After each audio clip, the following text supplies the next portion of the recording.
Salut Mohamed. Salut Grégory. Toi, tu es à Dubaï, c'est ça? Yes. Alors attends, Dubaï, c'est quoi le attends, Paris, là, il est genre, midi. Toi, il est quelle heure? Plus 3 là, il est Tu 3 heures. es à +3? 4 heures. OK. Bon alors du coup, qu'est-ce que tu fais à Dubaï? Je suis directeur de création chez Publicis Dubaï. Et ça fait longtemps? Ça va bientôt faire 2 ans. Ouais. 2 ans que tu es à Dubaï ou avant tu étais déjà à Dubaï? Non, ça va bientôt faire 2 ans que je suis à Dubaï. D'accord. Et En, fin février, ça fera 2 ans. OK. Et avant d'être à Dubaï, tu étais où? À Paris. Avant Dubaï, j'ai fait toute ma carrière à Paris. Tu as fait une carrière à Paris, notamment chez TB, c'est ça? Ouais, j'ai fait 10 ans chez TB. J'ai fait 4 ans et demi chez Léo Burnett. Et j'avais commencé la pub en 2002 chez BETC. OK.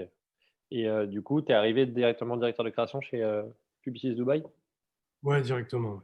Ouais. Et qu'est-ce qui fait que tu as choisi Dubaï? Et comment tu en es arrivé là? C'est quoi le cheminement? En fait, pendant mes 10 années chez TB et mes 4 années chez Léo Burnett, j'ai été amené à pas mal voyager dans le réseau. Surtout chez TB, en fait, ils avaient un truc, ils envoyaient souvent des créatifs pour bosser sur des pitchs internationaux, sur des campagnes internationales, sur des marques comme McDo, Nissan. Les marques du réseau, c'est-à-dire ils mettaient les créatifs du Ouais, réseau en compète. ouais, voilà. Donc, ouais, ils n'étaient pas vraiment en compète, mais en fait, ils ont envoyé toute une équipe de créatifs qui venaient d'un peu partout dans le monde pour bosser sur des sujets un peu difficiles. Par exemple, un exemple, on avait bossé pour Visa pour la Coupe du Monde 2010 en Afrique du Sud. Tu vois, donc des gros sujets comme ça. À un moment, on avait bossé sur Pepsi. Les workshops. Euh, ouais, un gros workshop parce qu'ils faisaient une refonte un peu de la strat, donc ils avaient besoin de créatifs un peu du monde entier. Donc, du coup, ça m'a permis de voyager un peu et de voyager un peu beaucoup même avec TB. On a vraiment bossé sur tous les continents avec mon ancien rédac. C'est Et qui? ça nous a permis, c'était Daniel Pérez, OK, qui est maintenant directeur de la création chez Service Plan OK. à Paris. Et en fait, ça nous a permis en fait, de nous ouvrir un peu à l'international et de comprendre pas mal de choses, en fait. De comprendre le premier truc que la pub, c'est un langage universel. On a vraiment les mêmes méthodes, à peu près, à peu de choses près, et les mêmes soucis au quotidien un peu partout dans le monde. Et surtout, ça nous a aussi décomplexé, puisque souvent, les Français, on a un complexe par rapport au monde anglo-saxon, à Londres, aux States. On a l'impression qu'ils sont des tueurs et qu'ils sont meilleurs que nous. Ça nous a vraiment décomplexé par rapport à ça.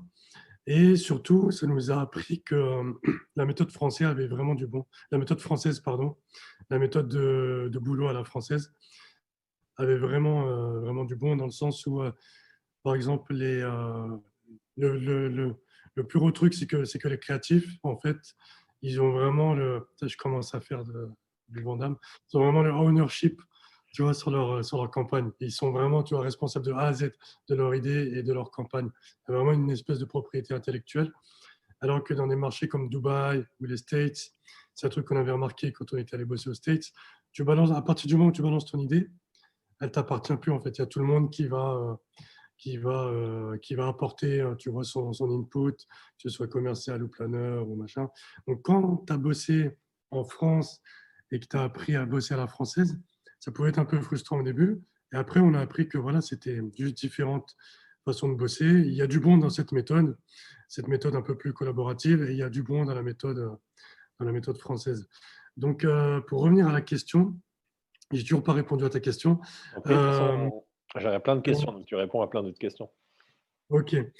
Pour répondre à la question, en fait, donc ça nous a permis de beaucoup voyager et ça m'a donné envie d'international. En fait, je me suis dit à un moment ou à un autre, ce serait bien que je mette toute cette expérience un peu à l'international, que j'en tire profit et que j'aille bosser à l'international. Parce que d'une, je suis complètement décomplexé par rapport au marché international.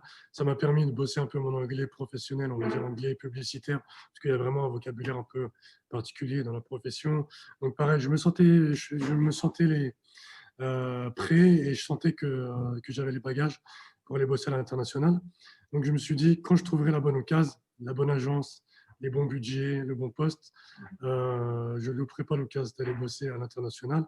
Et je visais Londres, les States ou éventuellement Dubaï ou Singapour. Et j'ai eu une bonne propale à Dubaï, directeur de création chez Publicis. J'étais déjà chez l'Obernet, qui est le groupe Publicis, ça reste un peu dans la même famille. Et surtout, c'était pour être directeur de création sur un budget qui est super cool, qui est KitKat, qui est un des budgets les plus cool dans l'histoire de la pub. Donc, je me suis dit, bah, c'est le moment, il faut y aller. Je cochais un peu toutes les cases. J'avais eu d'autres propales Tu avant. dis que c'était le moment de faire le break, quoi. Et là, c'était le bon moment. Ouais. C'était le bon moment parce que ça cochait à peu près toutes les cases. Même si ça a été difficile pour moi de quitter le marché français après 18 ans, de quitter la France. C'était vraiment très dur. J'ai beaucoup réfléchi. Même quand j'ai pris la décision de partir à l'étranger, je me suis dit dans quoi est-ce que je m'embarque. Mais au final, 2 ans après, je ne regrette pas du tout. Toi, tu as quel âge, là? Maintenant, j'ai 41. 41. Et tu es né, en France, tu as toujours vécu en France dans la culture, Ouais. les références culturelles françaises? Et Ouais, je suis né à Nancy et je suis venu vivre à Paris à 20 ans donc pour mes études de pub. Et après, bah, je suis resté à Paris pour la pub. Donc, j'ai vécu 20 ans à Paris. dans le tu disais le Obernet, c'est l'agence juste après TB? Ouais, OK. Et du coup, je pose la question sur la référence parce que j'ai pas précisé, tu es, d'obédience, rédacteur ou, directeur artistique? directeur artistique. D'accord, donc tu avais moins ce, conflit des références, de l'écriture et de la langue que peuvent l'avoir les rédacs quand ils partent dans un pays, Ouais, ouais, c'est vrai qu'ici, c'est un peu compliqué, même si la plupart du temps, je trouve que c'est un faux problème. Avant de recruter un rédac, le premier truc qu'ils vont demander, c'est que son anglais écrit soit parfait. Et le problème, c'est que je me rends compte que des fois, en fait, on a des rédacs avec un anglais parfait, mais le niveau en termes de conception n'est pas aussi parfait, ouais. pour être complètement franc. Donc, franchement, il y a juste le milieu à trouver entre des vrais bons concepteurs et puis des mecs qui écrivent très bien. C'est difficile d'avoir les deux. Je me rends compte ici à chaque fois qu'on essaye d'embaucher. Donc, je pense que juste le mieux, c'est d'avoir des mecs qui écrivent parfaitement. Et puis, à côté de ça, quand même, deux, trois mecs, deux, trois killers en conception. Et du coup, de Léo Burnett du groupe Publicis, il y avait une offre, de directeur de création dans le groupe Publicis? C'était un truc un peu réservé d'abord aux salariés de Publicis ou c'était, juste, ça facilitait la démarche parce que déjà dans le groupe? Non, en fait, c'était ouvert. Ce qui se passe, c'est que chez Léo Burnett, ils ont euh, un système qui s'appelle le GPC. Tous les 3 mois, je crois, ou tous les 6 mois, je ne sais plus, il y a tous les directeurs de création du monde du réseau Léo qui se réunissent et qui présentent leur meilleure campagne. Et en fait, j'ai participé à des GPT comme ça, à l'époque avec Xavier Bourga, et ça m'a permis de rencontrer d'autres créations d'un peu partout dans le monde, dont le directeur de création qui est de Léo Dubaï, qui s'appelait André Nassar. Et après, on s'est revus à Cannes, donc on était un peu en contact. On se connaissait, on n'était pas super potes, mais on se connaissait, on faisait partie du même réseau, de la même famille. Et en fait, quand il y a eu un poste qui s'est libéré ici et qui cherchait un directeur de création chez Publicis Dubaï, parce qu'ils sont dans les mêmes locaux, Publicis et Léo Burnett, André Nassar m'a contacté pour me parler du poste et me demander si j'étais intéressé. Donc du coup, je lui ai dit, bah, laisse-moi réfléchir, laisse-moi venir en vacances à Dubaï pour prendre un peu la température, pour qu'on se voit, qu'on en discute. J'ai mis un peu de temps à me décider, genre 2 mois, et j'ai fini par prendre une décision. Donc en fait, j'ai eu cette proposition un peu par le biais de la famille Léo Burnett. D'accord. Quand tu étais en team avec, Daniel chez TB et vous vous êtes splittés quand tu es arrivé chez Burnett et tu es arrivé en tant que directeur de création chez Burnett? Non, je suis arrivé en tant que DA, DA senior chez Léo Burnett. Et en fait, sur la fin, chez Léo Burnett, les 18 derniers mois, j'étais DA et ce qu'ils appellent Associate Creative Director. Décidif, En ouais. fait, on était créatifs et en même temps, on faisait de la direction de création sur trois budgets. Donc, ça a été une transition parfaite en fait pour la direction de création. Ça, c'était encore avec Daniel en team? Non, ça c'était avec Montassar Montassar. Schleicher, OK. Et chez du Léo coup, Burnett. la première expérience de DC seul, à full DC, elle est arrivée avec Publicis, Dubaï? Ouais. D'accord. Et est-ce que tu avais, une, une attente que tu dis: «Je suis parti à Dubaï en vacances». Est-ce que tu avais, déjà, vécu dans les pays arabes? La culture arabe, elle te enfin, j'imagine qu'en t'appelant Mohamed, tu as un rapport avec la Non, culture arabe différent que moi, Grégory, mais est-ce que ou pas du tout d'ailleurs, j'en sais rien, je te pose la question. en fait, je connaissais pas du tout Dubaï. Et en fait, pour moi, Dubaï, c'était un peu comme, c'était vraiment le Middle East, c'était un peu l'Arabie Saoudite. Mais le truc, c'est que quand je suis venu ici en vacances et que j'ai visité, je me suis rendu compte que Dubaï, c'était Los Angeles, en fait. C'est Ouais. plus proche de Los Angeles que de Jeddah ou Par la Riyad. culture ou par la population? Enfin, tu Par l'avais? la population, en fait, il y a 80% d'expats ici. C'est ultra cosmopolite, c'est C'est New York, ultra international.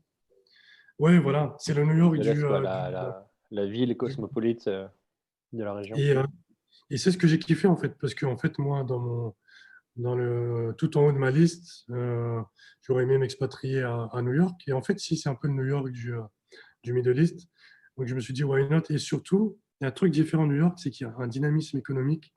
Tu sens le côté un peu nouvelle économie. Il y a plein de choses à faire et tu sens qu'il y a un futur plutôt radieux ici, contrairement à des vieux continents comme les States ou L'Europe. l'Europe, où l'économie en ce moment c'est un peu compliqué.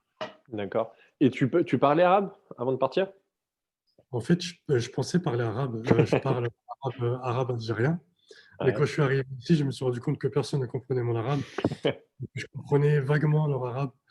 Et en fait, c'est là que j'ai compris que vraiment l'arabe algérien, il est mixé de dingue avec le français. Il est mixé avec le berbère aussi. Donc c'est vachement différent. On va dire la base, il y a 50-60% de socle commun avec l'arabe d'ici, qui est plus arabe littéraire. Mais même dans la prononciation, le même mot prononcé en Afrique du Nord et ici ne va pas du tout sonner pareil. Donc c'est pas le même arabe, ouais. Toi, C'est tu c'est bosses plus, c'est vas-y. plus un arabe dialectal en fait. D'accord. Parce que tu bosses 100 en anglais? 100% anglais, ouais. Et donc Mais le après, pour pas te mentir, désolé de te, je te t'en prie, couper, c'est coupons c'est douce. assez pratique. C'est assez pratique de parler un minimum arabe et d'avoir le background arabe parce que ça te permet de comprendre pas mal de choses, de subtilités, des fois quand on fait des traductions de l'anglais à l'arabe, euh, des choses comme ça. Donc, c'est quand même bien d'avoir ce background algérien. En fait, ça m'aide pas mal ici. Et est-ce que tu as l'impression que ça facilite aussi, de ressembler plus à, une ethnie arabe qu'une ethnie norvégienne? Est-ce que tu as un rapport de, tu es plus proche de nous ou de toute manière comme il n'y a que des gens internationaux, il n'y a pas cette, population, principale, dubaïote? Ouais, en fait, j'ai l'impression qu'il n'y a pas vraiment de. Ça aide pas forcément. Pour eux, c'est pas forcément en plus qu'il y a un background algérien. Parce que, en fait, pour eux, ici, je suis français. C'est ça? Je suis complètement français, en fait. Alors qu'en Enfin, France, je suis français d'origine algérienne. oui, parce que Mais ici, oui, tu es français principalement, tu as été né en France, tu as vécu en France. Tu ouais, c'était plus dans le enfin, ça amène en fait une autre question que j'ai eue, un autre sujet que j'ai eu avec, d'autres villes, avec lesquelles je discute, c'est, l'acceptation de l'expat. C'est-à-dire, mais c'est dans des villes dans lesquelles il y a c'est moins cosmopolite, mais c'est, en gros, on sait que tu es expat, que tu vas rester 6 mois, 1 an, 2 ans, pas tellement plus, sur en Thaïlande, par exemple et du coup, en plus sur des cultures bah, ceci dit, à Dubaï, c'est pareil, enfin Dubaï, dans les pays arabes, c'est pareil, mais une culture très différente. C'est-à-dire que l'alphabet est pas le même que l'alphabet en Europe, puis plus, les cultures, ancestrales. Mais il y avait un truc un peu comme ça où on était un petit peu, éloigné de la sphère, locale. C'est compliqué de devenir en pote avec des locaux dans une culture très différente. C'est plus facile à Londres, Amsterdam, mais en Thaïlande, ouais. c'était pas du tout le cas. Au-delà aussi d'une différence financière qui te mettait aussi dans une forme d'expat. Mais c'est pour ça que je me demandais si ça facilitait cette accessibilité, mais en même temps, s'il y a pas beaucoup de locaux à Dubaï, ça change pas grand-chose, quoi. Ouais, en fait, ici, on réfléchit de façon ultra internationale. C'est vraiment, même au niveau des méthodes de travail, j'ai trouvé pas mal de points communs avec les States, même beaucoup de points communs, vraiment les façons de bosser. Mais c'est pas étonnant. La plupart des gens qui bossent ici ont fait des universités américaines, pas forcément aux States, mais des universités américaines dans la région. Donc j'ai vraiment, sincèrement, au quotidien, j'ai vraiment l'impression de bosser aux States. En fait, je compare avec les multiples expériences que j'ai eues aux States quand je bossais dans le réseau TB et Léo Burnett. Ils ont vraiment la même façon de bosser. OK. Donc là, tu es chez Publicis, Dubaï, c'est grand, Publicis Dubaï? C'est quoi le volume de salariés par Euh, Publicis Dubaï, le Publicis Groupe Dubaï, c'est vraiment balèze. Il doit y avoir, je sais pas, euh, je ne vais pas dire de bêtises, mais au moins 600 employés.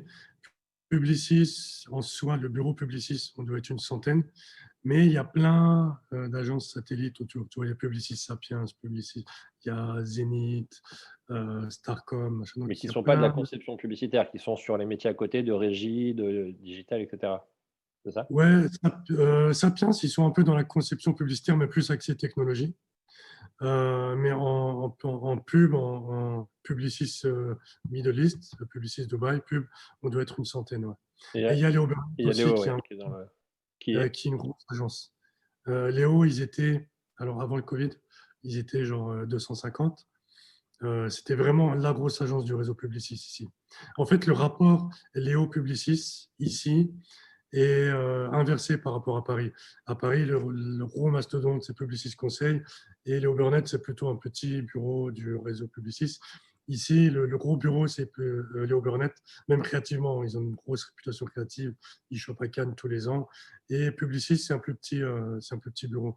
Le rapport est un peu Tu dis inversé. que Léo, c'est une grosse agence. Est-ce que pour, Dubaï ou Middle East, c'est, une grosse agence? Est-ce qu'il y a des agences de 600, 700, 1000, 3000, 1 million de salariés, là-bas? Non, je pense pas. Je pense que le maximum qui est ici, ça doit être 250, 300, un peu comme Léo Burnett. Je pense que TBWA, Dubaï, ils doivent être dans ces eaux-là. Impact BBDO, Dubaï aussi. C'est les trois grosses agences. Bah, tu vois, en fait, ces trois agences, c'est des gros groupes internationaux, en fait. Mais c'est les trois plus grosses agences ici. Pas de Havas? Si, il y a Havas. Il y a Havas aussi. Je t'avoue, je suis encore nouveau. J'ai encore pas fait 2 ans ici. Et j'arrive pas à me rendre compte à quel point Havas, c'est une grosse agence ou pas. Il faudrait que j'essaie de me renseigner. Et est-ce qu'au-delà des groupes, il y a des agences, qui sont indépendantes ou des plus petits noms, on va dire, qui ne sont pas forcément dans le Big Four? Est-ce qu'il y a une scène Ouais, publicitaire au-delà des groupes américains? ouais, il y a des plus petites agences. Il y a une agence qui s'appelle FP7. Je crois que c'est une agence indépendante, mais qui ont des bureaux à l'international et qui marche plutôt pas mal. Il y a une agence aussi qui s'appelle The Living Room, qui est pas mauvaise, une petite agence indépendante. Et il y a plein de boutiques agencies qui s'ouvrent ici, puisqu'il y a plein de clients. Donc il y a plein de marchés à prendre. Il y a des plus petits clients et des clients plutôt luxe, et des clients plutôt orientés dans différentes industries qui n'ont pas forcément besoin d'une grosse agence. Donc tu as plein de ce qu'ils appellent des boutiques agencies qui s'ouvrent du jour au lendemain ici. OK. Et Dubaï, c'est quoi comme, population? C'est genre comme Paris, vous êtes genre 6 millions ou c'est, 100 000 personnes? Non, Dubaï en lui-même, je crois c'est je vais pas dire de bêtises, l'ensemble du pays c'est 9 millions d'habitants. Et Dubaï, ça doit être 1 ou 2 millions. C'est la grosse ville, Dubaï, il y a pas plus La gros? grosse ville, ouais. C'est la ville la plus peuplée, ouais. Je vais essayer de Même regarder en même si, temps sur, même si la capitale économique, non, la capitale officielle, on va dire, c'est Abu Dhabi, mais le poumon économique, c'est Dubaï. OK. J'essaie de trouver sur, deux Dis-moi ouais, si j'ai dit 2 millions d'habitants en 2 2013. millions. 2013, ça a peut-être un peu changé, mais 2 millions. Et tu dis il y a beaucoup de tu parlais du Covid. Toi, tu l'as vécu comment, du coup, en mars? Il s'est passé quoi, à Dubaï? Déjà, je pense que j'ai été plutôt chanceux de faire partie d'un groupe comme Publicis, un groupe plutôt solide, et qui ont été, franchement, à travers le monde, qui ont été plutôt corrects avec leurs employés par rapport à ce que j'ai pu voir dans d'autres industries, en particulier ici sur le marché. Ben, nous, comme tout le monde, en fait, ça a été super rapide. Un jour, on était au bureau et on nous a dit, bon, bah, il faut prendre vos ordinateurs et aller bosser de la maison à partir d'aujourd'hui, là, de maintenant. Parce qu'il y a eu 2 cas ou 3 cas qui ont été découverts dans le building. Dans le building, on a Publicis, Léo Burnett, Saatchi et les petites agences satellites dont je t'ai parlé, Sapiens et compagnie. Donc, c'est pas mal de monde dans le building. Et du coup, mi-mars, on s'est retrouvés à la maison avec nos ordi. Et depuis là, on bosse à distance. Ça a pas repris Ça- depuis mars. Là, on est en décembre, on est le 15, 15 décembre Ouais, 2020. bah, ça fait 9 mois. En fait, ça fait 9 mois. Ils ont réouvert les bureaux. Donc, en fait, de temps en temps, on vient au bureau. Par exemple, il n'y a pas longtemps, on avait un pitch. C'était vraiment plus pratique que les équipes soient au bureau. Donc, j'ai essayé de faire en sorte que mes équipes viennent un maximum au bureau, sans pour autant forcer les gens. Mais quand tu es en pitch, ça facilite quand même la communication. Et de temps en temps, je viens au bureau aussi pour casser un peu la routine de bosser à la maison. Parce qu'à force de bosser à la maison, tu commences par détester ton appartement. Et en fait, tu as l'impression de vivre dans ton bureau. Donc, j'essaye maintenant de temps en temps de venir au bureau et franchement, ça me fait du bien, ça me fait un bon break. En plus, en ce moment, le temps il est agréable, on a un rooftop qui est assez cool. Donc, j'aime bien me poser et puis réfléchir et bosser sur le rooftop. En plus, c'est vide, donc c'est vraiment peinard. C'est des façons de, c'est un cadre de travail Du coup, Covid plutôt et top. est-ce que c'était le cas de comment ça s'est passé pour la population? C'est-à-dire, c'était quoi l'impact du Covid cette année? Est-ce qu'il y a eu beaucoup de morts, par exemple? Est-ce que tout a fermé? Le lockdown, il a duré, tout 1 mois comme, ici ou c'est quoi On a eu un gros l'impact? lockdown assez impressionnant, une population très disciplinée par rapport à ce que j'ai pu voir En en France? Europe. Tout le monde a plutôt bien respecté les consignes. Donc du coup, vu que tout le monde a plutôt bien respecté les consignes, et c'était vachement bien organisé en fait, tu vois, ton autorisation pour aller faire les courses, tu l'obtenais vraiment en 3 clics sur une appli. Donc c'était assez pratique. Après, bon, je te dis un peu en vrac, être confiné ici au soleil, c'était un peu plus cool. Tu vois, quand tu es dans une résidence où tu as accès à la plage, où tu as une piscine, c'est quand même plus simple que quand tu es dans une tour ou quand tu es confiné dans un immeuble parisien et tu peux pas mettre un orteil dehors. Donc, c'était quand même plus facile à vivre. Mais c'était quand même un confinement très strict. Je crois que ça a duré autant de temps qu'en France, je crois, 5 semaines de confinement. On a eu seulement, entre guillemets, depuis le début, 600 morts ici. D'accord. Une fois qu'ils ont levé le confinement, euh, ils ont été assez drastiques sur le port du masque généralisé obligatoire jusqu'à maintenant, partout où tu vas. Partout où tu vas, ils prennent ta température. Partout où tu vas, c'est désinfecté de ouf. Ils ont même désinfecté la ville. Je sais pas si c'était vraiment efficace, mais c'était assez impressionnant. Mais en tout cas, j'ai l'impression qu'ils ont plutôt bien géré. Parce que tu vois, il y a quand même eu seulement 600 morts dans une grosse ville et dans une grosse ville et un pays aussi cosmopolite que Dubaï. Je suis plutôt impressionné, sincèrement. Et ça s'est pas vidé? Tout le monde n'est pas parti? Et Euh, sa famille entre guillemets? de ce que j'ai entendu, il y a pas mal de gens qui ont perdu leur job et qui sont partis. Je l'ai pas trop ressenti chez Publicis. Comme je te disais, parce que le groupe a été plutôt correct en termes de salary cut et de licenciement. Ils ont vraiment essayé de limiter la casse. Donc, j'ai pas vraiment senti un gros exode massif ici chez Publicis. Donc, ça, OK. c'est vraiment à travers ma perspective. Mais de ce que j'ai entendu autour, les autres industries ont pas mal morflé, en particulier l'événementiel. Tu vois, l'Expo universelle était censée avoir lieu en 2020 à Dubaï. Donc, je pense que ça a pas mal affecté ce projet. Et ouais, de ce que j'ai entendu, il y a pas mal de gens qui sont repartis, qui ont perdu leur taf et qui sont repartis au pays. Même si en fait, ils ont vachement assoupli ici, ils ont plutôt été cool, puisque en général, quand tu perds ton taf, tu perds ton visa. Et ici, en fait, ils ont prolongé les visas, même pour les gens qui perdaient leur taf. Ils ont laissé couler les visas pendant 6 mois, voire même un an, pour que les gens aient le temps de rebondir ou pas. Parce que ça se passe comment cette partie-là? C'est-à-dire qu'avant le Covid, tu te fais, débaucher par, Publicis, Dubaï et eux, ils te payent le déménagement, j'imagine, mais le visa, enfin, ils te valident l'existence du visa pour te faire Ouais, venir en tant que ouais. Français et du coup, tu dois ton visa à ton entreprise? Tu peux pas démissionner? Ou comment ça Ben, s'organise? en fait, si tu démissionnes, après, tu peux acheter un visa de freelance. Avant le Covid, c'était assez cher, le visa de freelance, je crois que c'était 5 000 euros. Mais maintenant, ça a baissé, mais de dingue, je crois plus de moitié prix. Je crois que maintenant, il y a 2 000 euros. Donc, ouais, tu peux toujours démissionner, mais il faudra que tu payes le visa de ta poche.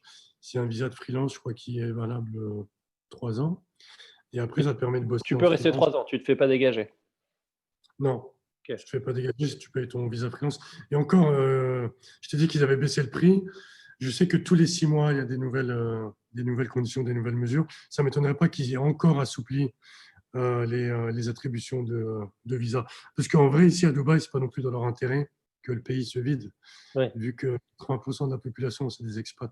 Mais tu te sens pas, coincé du coup si tu vas à Dubaï, par, une quelconque, je crois pas que ce soit Dubaï, mais alors malheureusement je fais des gros amalgames, mais dans un des pays, C'est au Qatar, hein. ce Qatar, hein, où l'entreprise a ton passeport et tu es coincé si ça se passe Ouais, mal. Il y a une histoire avec un j'ai entraîneur de foot comme ça qui était coincé.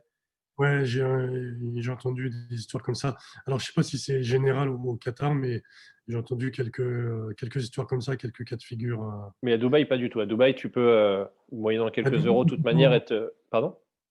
à Dubaï, c'est plutôt l'inverse. Les gens n'ont pas envie de partir Ouais. et ils s'accrochent, ils Oui, oui, s'accrochent leur vie. mais si tu te dis: «Tiens, je vais tenter l'expérience à Dubaï, mais si je change d'avis au bout de 2 jours, je peux et je vais pas être coincé», ça, il y a pas de souci. Non, du tout, ouais. Non, non, pas du tout. Je fais le un truc un peu large, hein, pour les gens qui, se posent des questions, et qui Ouais, regardent. ouais, ouais, carrément. C'est bien si cette interview, elle peut avoir des vertus un peu Bien sûr. informatives. Bah, c'est tous les gens qui se posent la question en disant: «Tiens, je suis allé à Dubaï», hop, ils tombent sur cette vidéo, ils t'écoutent et ils se disent: «Bah, allez hop, go Dubaï» et c'est dense Dubaï en termes de, surface? On sait qu'il y a 2 millions d'habitants, mais est-ce que c'est minuscule et en fait, c'est des uns sur les autres ou il y a de la place, c'est aéré, il y a un truc, il y a Non, une vie, locale? C'est quoi la vie locale, c'est vachement aéré. On se marche vraiment pas dessus. C'est ça que j'aime bien en fait, après avoir grandi en France et en Europe. La différence par rapport à la France et l'Europe, c'est qu'on ne se marche vraiment pas dessus ici. Donc ça crée un lifestyle plutôt zen, plutôt paisible. T'as pas d'embouteillage, quasiment pas. Tu vois, donc le niveau de stress ici est beaucoup plus bas que quand tu vis à Paris. j'ai Le j'ai niveau l'i sonore, pareil, est beaucoup plus bas que quand tu vis à Paris. j'ai l'image d'un lieu, qui est, du coup, très orienté, consommation. C'est-à-dire que, il y a pas tant d'activités culturelles que d'aller, au centre commercial ou alors c'est, des sorties de la ville, en quad dans le désert, à la mer et cetera. Est-ce que c'est ça quelle est la réalité Euh, au quotidien versus mon ouais, point de vue, parisien? En fait, ce qui est cool ici, c'est la proximité avec la nature. Là, tu roules 15-30 minutes et tu es en plein milieu du désert ou en plein milieu de magnifiques paysages dans la montagne ou dans une oasis. Donc ça, c'est plutôt cool. En plus, le off-road est autorisé. Donc tu Le peux quoi? accéder à des Fraude? endroits. Le off-road est autorisé. Donc tu peux vraiment sortir de la route et aller faire des pique-niques dans des endroits vraiment au milieu de nulle part. Donc ça, c'est plutôt cool. Après, oui, Dubaï en soi, c'est une ville jeune, c'est une ville neuve, donc c'est ultra moderne, des endroits super cool, des endroits de dingue, assez impressionnants. C'est cool pour les gens qui aiment sortir, c'est cool pour les gens qui aiment bien le lifestyle un peu bling bling, être au bord de la piscine, les beach party, machin. Donc là-dessus, tu es, servi. Mais il y en a un peu pour tout le monde. Tu as des endroits un peu plus authentiques dans le vieux Dubaï. La ville, elle est un peu divisée en deux, en fait. Tu as le vieux Dubaï et tu as, le nouveau Dubaï qui est bling bling.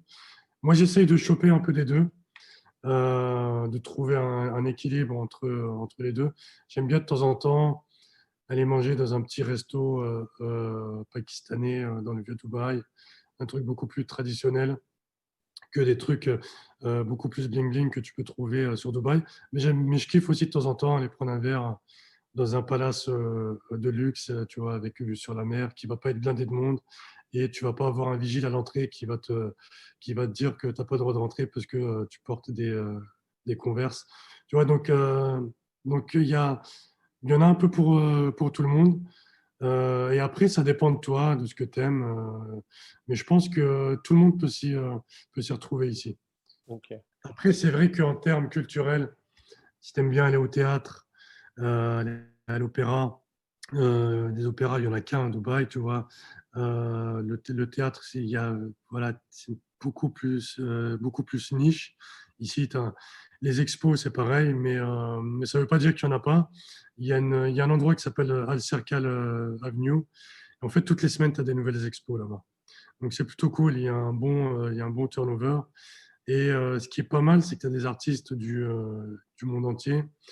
Et tu as un peu de tout, en fait. Tu as des petits marchés aux puces aussi.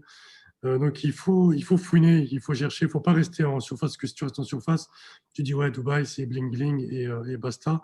Mais il y a quand même une scène un peu plus, on va dire, culturelle et artistique. OK. Tu disais tout à l'heure, Ah. il faisait bon en ce moment. C'est quoi la température? Est-ce que tu as c'est l'été toute l'année, il fait 40 degrés toute l'année? Un peu l'image qu'on a des pays chauds ou pas du tout? Non, là, en ce moment, il fait 25 degrés. 25 degrés. Le soir, il fait même frais, il fait un petit 15 degrés. Mais c'est un 15 degrés plutôt frais, en fait, puisque c'est le désert. Donc, en ce moment, le soir, on met des petites vestes. Ça, c'est le En plus froid de gros, l'année? ouais, c'est le plus froid de l'année. En gros, ici, il fait frais, il fait bon et c'est agréable de mi-octobre jusqu'à mi-mai. Après, à partir de juin, il commence à faire vraiment chaud. Juillet, août, septembre, c'est caniculaire. C'est quoi? C'est Il 40 fait, degrés tous les jours? ouais, c'est 40-45 degrés.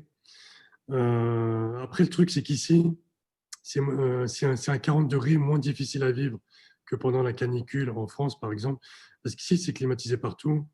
Il y a des piscines dans toutes les résidences. Donc, en gros, en été, tu adaptes un peu tes horaires. Tu vas sortir à partir de 16 heures. Quand tu vas sortir, tu vas aller à la plage ou à la piscine. Donc, tu vas être les pieds dans l'eau. Et coucher du soleil à 19 heures. Donc, tu vas rentrer à la maison, tu vas te poser un peu à la clim et tu vas sortir, te faire un resto ou une sortie. Pareil, dans un endroit climatisé, tu vas prendre ta voiture qui est climatisée. Donc, en fait, tu vis un peu comme on vit en hiver en France, en fait. Donc, tu vois, quand il fait froid, tu restes au chaud. Quand tu sors, tu vas aller au resto, machin, tu vas plutôt dans les endroits Oui, tu fais l'inverse, ouais, OK. indoor. Donc, voilà, Et c'est un peu le même lifestyle qu'en hiver. ça adapte aussi au niveau des horaires? C'est quoi les horaires de boulot? Alors toi, tu es DC, c'est peut-être un peu différent, mais c'est quoi le volume horaire? Les gens commencent à quelle heure en moyenne et finissent à quelle heure dans la pub à Dubaï? C'est un peu comme en France, on commence à 9 heures, on finit à 19, 20 heures. J'ai l'impression que par rapport à la France, ils sont beaucoup plus à cheval sur l'équilibre vie privée, vie professionnelle OK. ici. En France, j'ai l'impression qu'on faisait beaucoup plus de nocturnes à l'agence. Ici, c'est plutôt exceptionnel quand on pitch ou quand on bosse sur des sujets vraiment exigeants en termes de conception. Mais on va dire que les charrettes ici, elles sont beaucoup moins répandues que quand tu bosses en France. D'accord. Hem, toi, tu vis dans Dubaï? C'est-à-dire tu un appart, c'est quoi le loyer, les tarifs? On va parler un peu d'argent de Dubaï? En fait, ici, les loyers, on va dire que c'est à peu près similaire à Paris, enfin les bons quartiers de Paris. Par exemple, mais après, la superficie, ça n'a rien à voir. Ici, par exemple, une chambre, un appart, une chambre, ça tape dans les 100 mètres carrés et tu vas payer, on va dire, 1 500 € de loyer par mois. C'est-à-dire, Donc, 100 m² avec une chambre, c'est-à-dire que tu as 60 m² de chambre et 60 m² de salon? Enfin, j'exagère, ou un c'est, immense salon et une petite chambre? tu as une grande chambre, une grande salle de Tout est bain, une grand, quoi, grande oui. Non, mais en fait, tout est grand, salle quoi. Tu as de une grande entrée, tu as un bain. grand placard à balai, OK, bon, tout est Ouais, grand. t'as des grands balcons, Donc t'as un 100 grand m², dressing. 1000 balles. On va dire 1500 balles dans les beaux 1500, pardon. quartiers. Et dans les quartiers un peu plus, un peu moins huppés, tu peux trouver 1000 balles, 1200 balles. OK. Donc, c'est à peu près les mêmes montants qu'à Paris pour des plus grandes superficies. OK, parce que tu as pas moins, c'est ça que tu veux dire? Tu peux pas avoir, du coup, Si, 50 m² à 700 balles? si, en fait, tu peux avoir un studio de 50 mètres carrés. Et oui, ça va taper dans les 600, 700 balles. D'accord, et Mais ça tout est s plus grand. tout est plus grand, OK, et ça se pose à enfin, ça s'applique avec quel salaire? C'est quoi les salaires moyens, on va dire des juniors, seniors et DC? En fait, les salaires pour les décès, on va dire, c'est plutôt similaire à la France. Sauf que c'est du net d'impôt ici. Ah, Par ça contre, dépend ce que tu appelles similaire à France. Moi, je vais te dire que, par exemple, un décès, ça est 10 000 € par mois, ouais, brut. euh, ça commence à 10 000 € brut, donc ça va toucher en net et t'enlèves en net et t'enlèves les impôts. il va lui rester 7 000 net, on va dire, OK. sur les 10 000 bruts. C'est Alors pas trop oui, mauvais à peu près, on va dire. en calcul. Et ici, tu vas commencer en tant que DC à 8 000, 8 500 net, 9 000 net d'impôts. Donc voilà, ça reste quand même avantageux par rapport à la France, mais c'est pas un énorme gap. Par contre, ce qui est surprenant, c'est les juniors. Les juniors, ils vont commencer à 4 000 net. Tu vois, 4 000 net en France, c'est un salaire de senior. Tu vois, Mmh. et en fait, c'est ça qui me bluffe un peu. Je me dis, mais c'est dingue. Les mecs sont ultra juniors et commencent à 4 000 net. Donc j'ai envie de dire, si tu es junior, Si tu junior, va prendre un peu de caillasse. viens à Dubaï. Ouais. Après, si tu es DC, à part le lifestyle qui est cool ici et l'expérience internationale, en termes de thunes, tu vas pas forcément faire un gros gap en venant bosser ici. OK et est-ce qu'il y a des choses qui coûtent très cher dans la vie? Parce qu'au-delà du salaire et du loyer, est-ce que si tu te je prends toujours l'exemple des Américains, mais est-ce que si tu te fous les la cheville, tu en as pour 4 000 pour une journée d'hospitalisation? Ou c'est Ouais, plutôt, oui? ouais, en fait, les soins médicaux, c'est super cher. Moi, j'ai de la chance, c'est que chez Publicis, on a une bonne mutuelle et donc la mutuelle est payée par la boîte. Et moi, je pensais que enfin, que limite, c'était la même chose pour tout le monde. Mais en parlant avec des gens qui bossent dans d'autres boîtes, je me suis rendu compte qu'on avait pas mal de gens ici chez Publicis. On a une bonne mutuelle qui couvre bien, qui couvre vachement bien. Ça m'est arrivé une fois d'aller à l'hôpital et les gens étaient plutôt bluffés que j'ai pu aller dans l'hôpital américain et que ce soit couvert à 100% et que j'ai rien payé de ma poche. Donc là-dessus, c'est vraiment une chance aussi d'être dans Faut un se gros renseigner, groupe, quoi. dans un gros groupe solide comme Publicis. Après, il y a un truc qui est cher mais de dingue, c'est le supermarché. Tu vas faire tes courses, mais t'imagines même pas. Un yaourt, c'est un produit de luxe. C'est un truc de fou. La différence de prix entre la France et ici. Et en fait, du coup, c'est tellement beaucoup plus cher qu'en France, les restos et les courses, que quand je vais à Paris, pour moi, j'ai l'impression de passer de Paris à la province. Paris, ça me semble tellement pas cher. C'est un truc Ouais. de dingue. Après, voilà, les restos, tu peux trouver des trucs corrects. Mais pour faire tes courses, tu vas chez Carrefour ici, c'est tellement plus cher qu'en France. C'est quoi, c'est C'est 2 fois plus incroyable. cher? Au moins, ouais, Vraiment minimum. 2 à 3 fois plus Donc, cher? donc, du coup, il y a des produits sur lesquels tu vas mettre un peu le frein, par exemple les fromages, les produits laitiers, coûtent super cher parce que la plupart sont importés. Et ceux qui sont fabriqués ici, quand tu es français, pour toi, ils sont juste dégueulasses. Parce que quand tu es français, tu as un niveau d'exigence. C'est pareil pour les pâtisseries, tu vois, ici, j'ai encore pas trouvé un vrai bon éclair au chocolat. Et en plus, c'est super cher. Donc, c'est super cher et c'est dégueu. Donc, il y a des trucs sur lesquels tu vas un peu faire l'impasse.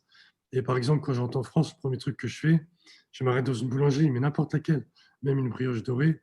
Le pain au chocolat, ça va être un pain au chocolat de luxe par rapport à ce que je peux goûter ici. Donc, ça, c'est une petite frustration du français au quotidien. Et même quand tu vas dans des endroits pseudo-français tenus par des Français, c'est pas aussi bon qu'en France. Parce que c'est pas cuisiné avec les mêmes ingrédients, c'est pas le même blé, c'est pas le blé, tu vois, qui est cultivé dans les champs français. Donc, c'est pas pareil. OK et c'est le seul point, vraiment très différent en termes de thunes, l'alimentaire? Ah ouais, après, il y a des trucs qui sont tellement moins chers. L'essence, les voitures, c'est tellement moins cher par rapport à la France. C'est combien moins cher? Quand tu dis moins cher? C'est genre, moitié moins cher ou 90 Bah, moins par cher? exemple, ici, je fais le plein d'essence pour 20 euros, alors Oui. qu'en France, je faisais le plein pour 80 euros. Oui, donc c'est 4 fois plus. Alors qu'en France, je mettais du diesel. Diesel, ce qui était le moins cher. Ici, c'est de l'essence et c'est 20 euros le plein. Donc, c'est vraiment moins cher. Et après, en termes de voitures, ils ont tellement des voitures de dingue ici qu'ils ont démocratisé le luxe. Et toi, une voiture qui est un peu haut de gamme en France, ici, pour eux, c'est du moyen de gamme. Donc, le marché de la voiture d'occasion, c'est un truc de dingue. Les voitures sont tellement dévalorisées et sous-cotées. Donc, tu peux rouler dans une voiture correcte pour vraiment pas cher par rapport à la France. OK, ouais, donc ça, c'est plutôt cool et est-ce que, toi, tu fais beaucoup d'allers-retours? Tu disais de revenir, à Paris manger des pains au chocolat. Tu fais beaucoup d'allers-retours, Dubaï-Paris? Ou Dubaï-France? Bah, en fait, depuis que je suis arrivé, j'ai pas fait beaucoup d'allers-retours parce que euh, je préfère faire venir mes proches ou ma famille ici. Comme ça leur permet un peu de visiter la ville et de voir autre chose. Et je préfère aussi, quand je fais des voyages, je préfère voyager là un peu autour dans la région, en Asie, des destinations, par exemple, le Népal au départ de la France, ça paraît tellement loin, tellement exotique. À partir d'ici, c'est 2 heures d'avion, 2 heures et demie. Tu vois, l'Inde, c'est pareil. Donc, il y a plein de pays comme ça que je me suis fait un plaisir de visiter tant que je suis à Dubaï. Donc, des fois, tu réfléchis 2 fois, tu dis, est-ce que je rentre en France ou est-ce que je vais au Népal? Tu dis, bon, bah, je vais peut-être aller au Népal. Voir. Et profiter de la situation géographique. Et ça coûte Ouais. combien un billet d'avion Paris-Dubaï si on veut faire des retours voir la famille régulièrement? Un aller-retour Paris-Dubaï de France, tu peux trouver 400, à 400 euros, 450 euros, 500 euros en direct sur Emirates, qui est une compagnie vraiment top. Le même aller-retour au départ de Dubaï, c'est le double. Ah, C'est minimum 800 euros, parce que les mecs s'adaptent au salaire, ce qui est un peu frustrant. Après, moi, en tant qu'expat, j'ai un billet d'avion qui est compris aller-retour par ok. an en France, donc je profite au moins de celui-ci, donc je rentre au moins une fois par an pour voir les potes et, puis, et la famille, et puis pour kiffer un peu Paris, puisque Paris, ça finit quand même par te manquer.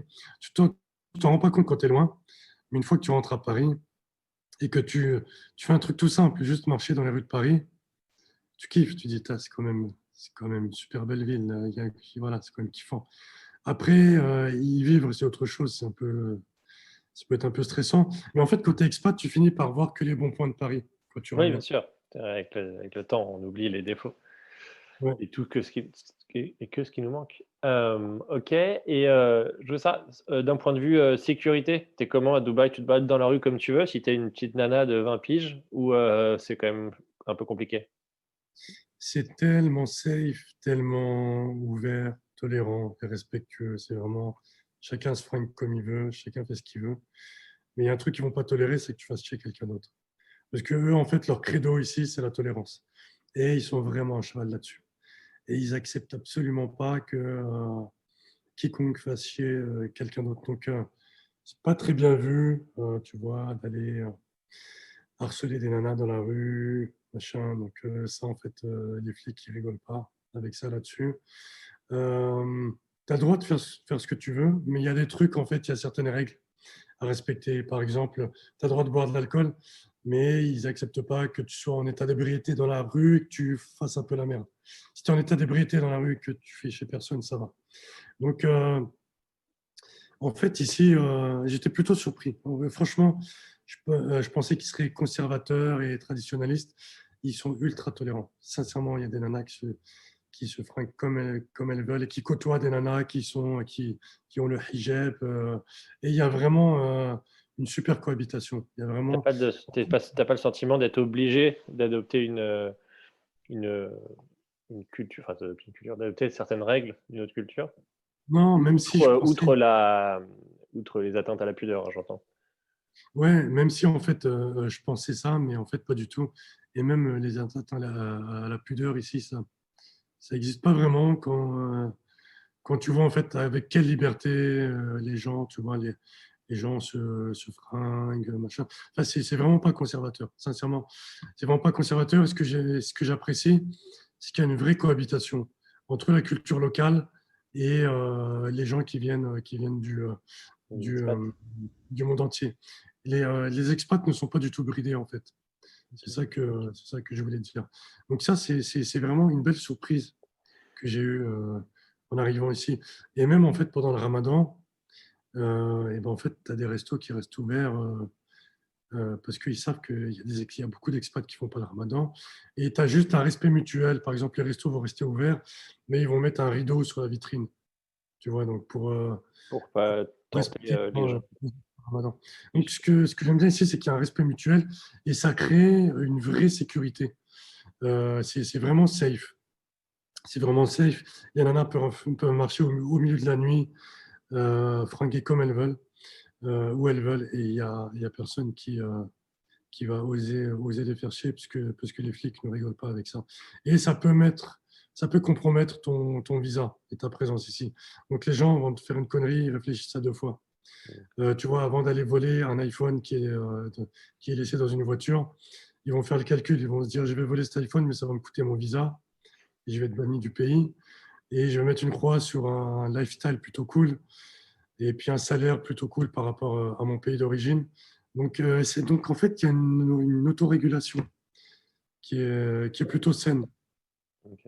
Et hem et parlons, créativement, pour les créatifs, est-ce que tu as, du coup, des briefs qui sont internationaux ou des briefs locaux? C'est quoi la est-ce qu'il y a l'existence d'une exigence créative ou à un moment donné, tu dois faire beaucoup de concessions et en fait, la création passe vraiment après, le business? C'est quoi est-ce qu'il y a une frustration, Ben, en à fait, ce moi, niveau-là? c'était mon vrai frein avant de venir ici. Je suis venu visiter, je me suis dit, OK, la ville est top, super dynamique, super intéressant, cosmopolite. Le cadre de vie est top, ça va être un bon changement. Mais j'avais peur de devoir faire trop de ces concessions au point de vue créatif. Et c'est pour ça que c'était super important de voir sur quel budget j'allais bosser et de voir à quel point ces budgets sont internationaux. Pour moi, c'était très important. Le fait d'avoir toujours bossé dans des groupes internationaux, d'avoir quasiment toujours bossé sur des budgets internationaux, c'était important pour moi de continuer, justement de pouvoir bosser sur des budgets internationaux. J'avais pas envie de me retrouver avec des budgets trop locaux. Et après, c'est une expérience que tu vas avoir du mal à vendre si tu as envie de rebondir de Dubaï, de repartir en Europe ou de rebondir et aller aux States. Donc, c'est pour ça que c'était très important pour moi de bosser sur des budgets internationaux. Et tu vois, quand on m'a dit que j'allais gérer KitKat, je me suis dit qu'il y avait matière à faire. Tu vois, c'est un budget international et puis c'est un budget plutôt cool puisque, en gros, le credo de KitKat, c'est fait un truc cool que tu vas pouvoir signer Have a Break, Have a KitKat. Donc le marché ici est très international. Ils ont le lead sur le Middle East. Donc Middle East, c'est tous les pays de la région, Qatar, Arabie Saoudite, Égypte, Afrique du Nord aussi. Mais on a aussi des campagnes qui sont IMINA, donc c'est Europe et Middle East. C'est North Africa, par exemple. Récemment, on a fait un film magie pour la France, juste pour le marché français, qui est sorti en France. On a fait des campagnes KitKat qui ont été récupérées par l'Europe, par Londres, entre autres. Là, en ce moment, on bosse aussi, on récupère des briefs KitKat pour l'Europe. C'est des trucs qui ne vont pas être diffusés ici, mais en Europe. Donc, c'est plutôt cool, en fait. On est dans une structure et une dynamique internationale. Et c'est pour ça que je voulais partir à l'international. Ce n'était pas pour me retrouver et bosser sur les budgets locaux du pays, mais pour continuer tu vois, de développer cette expérience internationale sur des budgets internationaux. Et après, quand tu bosses sur des budgets internationaux, il n'y a pas de raison, tu n'as pas vraiment d'excuses en termes de niveau créatif. Normalement, tu vois, tu devrais être capable, tu vois, de sortir des trucs aussi bien que ce que tu pourrais sortir en France. Il y a des prix, des festivals de pub qu'on peut regarder pour voir, ce qui sort, dans la région ou Ouais. à Dubaï? Il y a un festival ici qui est assez connu à l'international, c'est les Dubai Links. En fait, c'est Lynx comme l'équivalent l'animal, des, je précise. ouais, ouais, Dubai Links. Et c'est l'équivalent des Eurobest en Europe. C'est en fait développé par les Cannes Lions aussi. Et c'est l'équivalent des Eurobest de la région. Et tu as vraiment des trucs pas mal. Le niveau est assez élevé, parce que c'est des jurys internationaux. Là, par exemple, tu vois, dans le président du jury cette année, on a Fernando Machado de Burger King, entre autres. Directeur L'année marketing, ouais. dernière, ouais, l'année dernière, on avait dans le jury, on avait Mathieu El-Kaïm, qui était dans les jurys des Dubai Links, qui ont été annulés malheureusement à cause du Covid.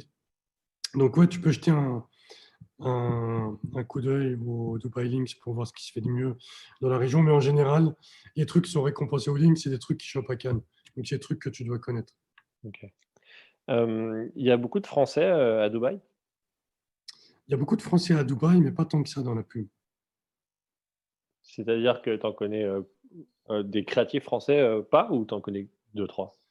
Bah, en fait, je pensais en croiser beaucoup dans le réseau Publicis. Dans le réseau Publicis, il y a un team de créatifs français qui sont chez Léo Burnett. Et nous, chez Publicis même, il y a moi qui suis français, on a un Suisse. Et c'est tout. Ouais, donc les francophones, c'est pas vraiment ça. Est-ce qu'il y a une, minorité qui est très représentée? Genre, est-ce qu'il y a beaucoup de Brésiliens ou, Il y a pas mal de Brésiliens et il y a beaucoup de Libanais. Il y a beaucoup de Libanais parce que les Libanais, en fait, ils sont complètement trilingues. Ils parlent parfaitement français. Donc, c'est pas mal pour le groupe Publicis. Ils parlent parfaitement anglais puisqu'ils ont un système d'éducation qui les fait sortir de l'université complètement bilingue en anglais, contrairement à la France. Et ils parlent parfaitement arabe aussi. Donc en fait, ils ont un peu le profil parfait ici. C'est un peu eux qui ont développé le marché publicitaire ici. C'est assez logique vu leur profil. Donc il y a une grosse majorité de Libanais dans le marché publicitaire ici. Il y a beaucoup de Brésiliens ici. Notre ECD, c'est un Brésilien. Il y a beaucoup d'Indiens. Par exemple, chez Publicis, on a un directeur de la création qui est brésilien. Il y a moi qui suis français, directeur de création. Et on a un associé creative director qui est indien. Donc c'est pas mal, tu as un panel plutôt intéressant. Et on a des créatifs d'un peu partout, des créatifs égyptiens, des créatifs indiens, des créatifs anglais, sud-africains, libanais aussi. Donc c'est assez intéressant de bosser avec tous ces différents backgrounds. OK. Toi, tu t'étais mis un plan de carrière? Tu dis: «Je vais à Dubaï, je fais, 3 ans et je rentre à Paris», ou tu y vas et tu dis: «On verra bien ce qui se passe ensuite»? Euh, je me suis dit, je viens à Dubaï, je fais quelques années et idéalement, j'aimerais bien rebondir à New York ou pourquoi pas revenir à Paris. Parce que Paris, ça reste un très beau marché publicitaire. Et vraiment, En termes j'aime bien, d'exigence, en termes de qualité de ce qui sort? ouais, en termes d'exigence et la façon dont on chérit les idées, l'importance qu'on donne à l'idée. C'est un truc vraiment que je kiffe sur le marché français. Et le côté un peu, l'exigence intellectuelle qu'on a. L'exigence intellectuelle et le côté un peu, ok, mais c'est quoi l'idée? Tu vois, je me suis rendu compte, par exemple, ici sur le marché Dubaï ou aux States, euh, en presse, c'est des tueurs par rapport à la France. C'est un truc qui m'a bluffé. En termes de présentation, c'est vraiment des killers. Mais je me suis rendu compte que des fois, euh, il y a des grosses presses super impressionnantes. Mais quand tu décortiques et tu prends juste l'idée en elle-même, elle n'est pas aussi impressionnante que la présentation. Ouais.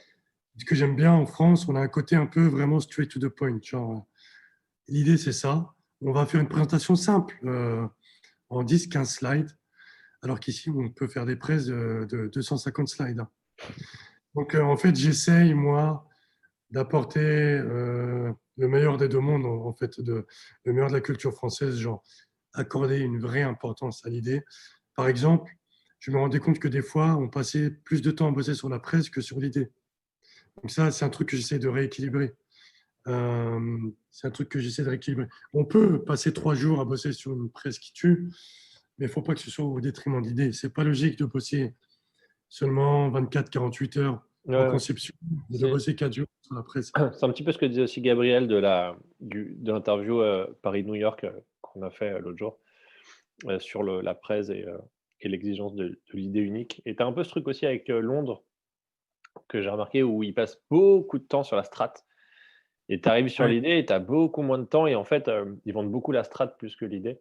Après, c'est aussi, dans leur ADN, mais bon, c'est vrai qu'en France, on va plus vite sur l'idée, et un peu, bon, après, les avantages et les défauts dans les 2 manières de faire, mais tu as Ben ça. ouais, après en France, les Français sont vraiment des killers en exécution.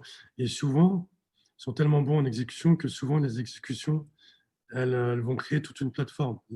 L'exécution, elle est tellement solide que tu vas faire de la back strategy en fait.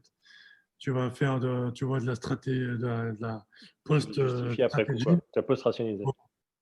et tu vas post-rationaliser, mais c'est pas ce qui va empêcher que tu vas créer une plateforme super solide et super viable sur laquelle tu vas développer pendant des années. C'est des trucs des trucs qui sont déjà faits plusieurs fois sur Canal+, par exemple sur Air France, pour ne citer que, tu vois. Mmh. Directement, moi, les C'est la clémentines. saison des clémentines en France en ce moment. Ouais, À c'est, l'époque, quand j'étais en France, je mangeais des kilos de clémentines pendant cette période. bah, ouais, on a plus de soleil, alors quoique il fait un peu beau. Et surtout, c'est l'heure du déj et j'ai pas mangé, la dalle. Donc je peux manger ça en même temps que tu Bon parles. appétit. Hem, J'avais une autre question pendant que tu parlais de ça, c'était, attends, c'est quoi appris, les bon non, je crois que j'ai fait le tour de mes questions. Change la question. Bon, ça reviendra peut-être. Est-ce que tu as un truc que tu voulais, rajouter sinon? Raconter, réexpliquer ou je sais pas quoi? Qui tenait à cœur? Non, je pense que On a je pas mal pense parlé, hein. je pense que j'ai fait le tour, ouais, on a pas mal parlé. J'ai pas vu le temps passer. Merci pour l'invite d'ailleurs et c'est vraiment une initiative plutôt cool et Merci. ça m'a fait du bien de parler français pendant 1 Pendant heure. 1 heure? Bon, tant mieux. Ouais, Merci Mohamed. mais il y a pas de quoi. Salut.